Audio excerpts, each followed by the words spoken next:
Hoje pela manhã me chamou a atenção a entrada de uma abelhinha lá na sala da minha casa.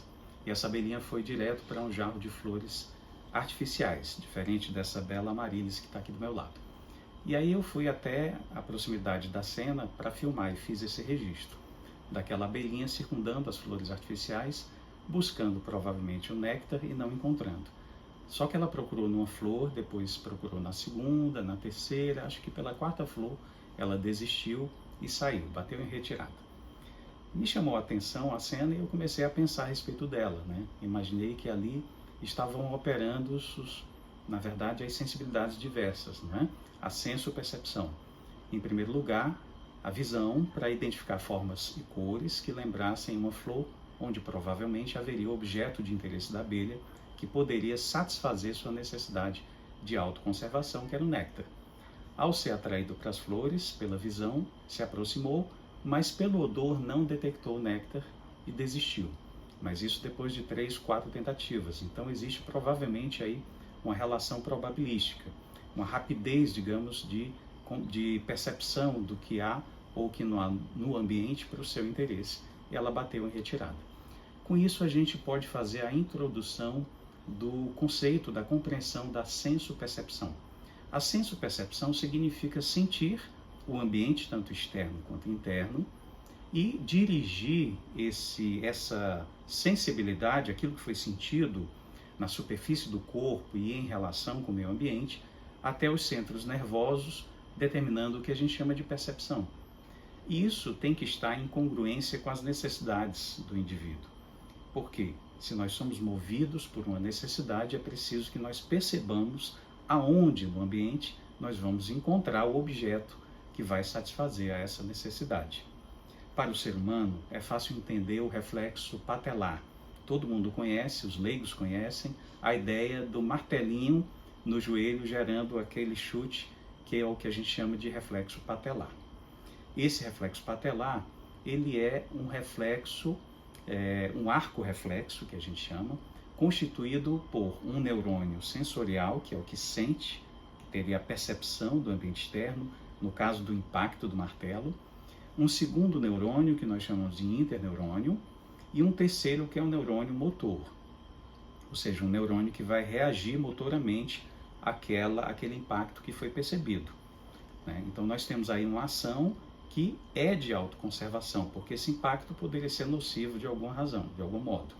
E o indivíduo, então, ativando a sua motricidade, ele consegue sair daquela zona que está sendo representada ali como um perigo, uma ameaça para a autonomia ou para a homeostase daquele ser.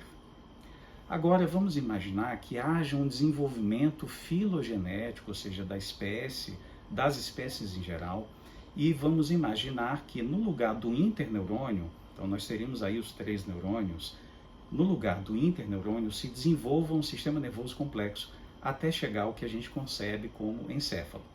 E vamos manter os outros 2, ou seja, um sistema sensorial e um sistema motor. Pelo sistema sensorial, nós temos uma esterocepção, que é a percepção do ambiente externo pelos nossos sentidos, tato, paladar, olfato, visão, audição, e nós temos uma interocepção, que percebe os estímulos que vêm de dentro.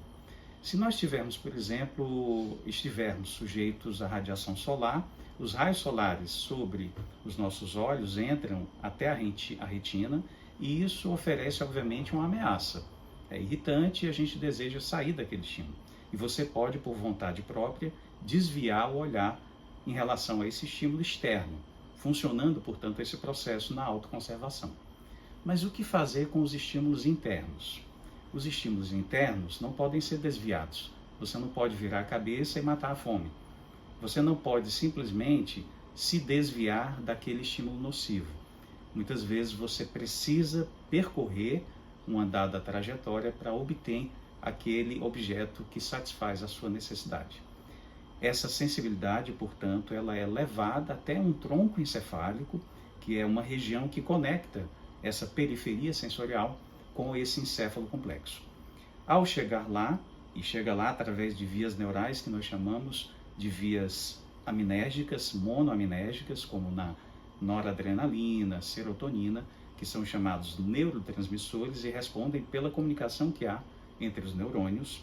nós vemos que esses estímulos podem chegar a uma outra área, que é a área chamada prosencéfalo, e daí ativar a chamada atenção. Quando a nossa atenção é ativada, várias outras áreas são ativadas também, há um reflexo de volta para o tronco encefálico, também há uma ativação do hipotálamo, do tálamo e, por fim, do córtex. E esse córtex, então, vai comandar alguma ação de motricidade na direção de obter aquele objeto. Então, a partir dessa ideia, nós podemos entender que nós temos algo que nos afeta. Várias coisas podem nos afetar. Essas coisas que nos afetam são chamadas de afetividade. E nós podemos fazer um paralelo dessa afetividade com as sensações gerais que são sentidas pela exterocepção e pela interocepção e que levam uma demanda ao encéfalo para que nós nos movamos. Essa sensibilidade, então, vai conduzir uma série de efeitos complexos através da neurotransmissão que vai fazer com que nós possamos agir numa determinada direção. Isso é o que nós chamamos de instintual. Trocando pelas emoções que nós chamamos de afeto, o que nós vamos ter no córtex cerebral é a produção de uma representação mental, através da percepção. Essa representação mental, ela é algo que se pode entender como a reapresentação de um objeto. Se eu vejo uma cadeira, eu estou com o campo visual nessa cadeira. Se ela é retirada da minha frente, eu tenho a reapresentação, ou seja, a representação mental dela. Essa representação mental, ela tem dois constituintes. Ela tem um conteúdo ideativo e um conteúdo afetivo, que estariam ligados. Esse conteúdo afetivo, portanto, se liga a um conteúdo ideativo da representação mental. Podemos entender que essa ligação é como que a ligação de algo que nós vamos chamar de pulsional ou pulsão, ligando-se a uma palavra, por exemplo, que represente uma ideia que leva o sujeito a uma ação. E assim a gente pode entender que esses dados podem ser armazenados depois na forma de memória e reativados inúmeras vezes, sendo que você não precisa ter essa representação mental o tempo inteiro ativada, porque você tem a sua memória que pode ser resgatada a qualquer momento para aquela funcionalidade voltar a atuar. Agora, comparando isso com o que é desenvolvido de memória nos seres humanos através da história desse sujeito, na sua relação, por exemplo, mais primeva com a mãe, uma relação ainda unitária com a mãe, depois uma relação dual com a mãe, depois a presença de um terceiro sujeito, uma relação triangular, vamos vendo que esse sujeito vai adquirindo uma complexidade aumentada com o passar do tempo. Ele é atravessado pela linguagem desses sujeitos com os quais ele se relaciona. A mãe atua como alguém que vai emprestar para ela significantes, palavras, formas, para que esse sujeito bebê possa expressar suas necessidades para além do seu choro, que pode ser interpretado como um choro de fome, um choro de raiva, um choro de sono, um choro de dor, assim por diante. Aquilo que era simplesmente expresso como necessidade numa forma quantitativa, como essas sensações básicas, agora passa a ser qualificado através da linguagem. Por essa razão, a mãe é chamada pelos lacanianos como o tesouro de significantes. Esse tesouro de significantes empresta a linguagem para o bebê. O bebê, ele nasce como uma figura mítica, sem linguagem, porque ele não se relaciona com o mundo social, com a sua própria língua nativa, digamos assim. Mas ele precisa construir uma nova língua.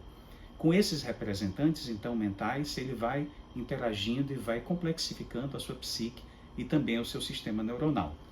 Essa complexificação significa um aumento do repertório que a gente pode chamar de léxico afetivo, que significa palavra ligada por um afeto, ou investida por um dado afeto, uma quantidade de energia. Dessa maneira, a gente entende que alguns objetos vão merecer um investimento maior, outros vão merecer um investimento menor. É por isso que se diz muitas vezes que a palavra mamãe é tão doce, não é? Ou palavra doce, mamãe, porque o bebê só aprendeu a chamar mãe, porque ele sabe que a mãe naquele momento atende às suas necessidades. Num dado momento, pode ser que isso não mais se dê, quando o bebê sai da condição que seria de sua majestade, o bebê, que Freud chamou, para um ser que vai ter que buscar satisfazer suas necessidades através das suas próprias ações. Então, os estímulos iniciais que fazem com que esse sujeito se mova agora vão atuar em várias áreas cerebrais e mentais para que ele possa buscar os seus objetos de interesse. Assim, a gente inaugura a compreensão da relação entre instinto e pulsão. O instintual satisfaz nas necessidades de autoconservação. O pulsional satisfaz outros tipos de necessidades, mas se ancora também no instintual de algum modo.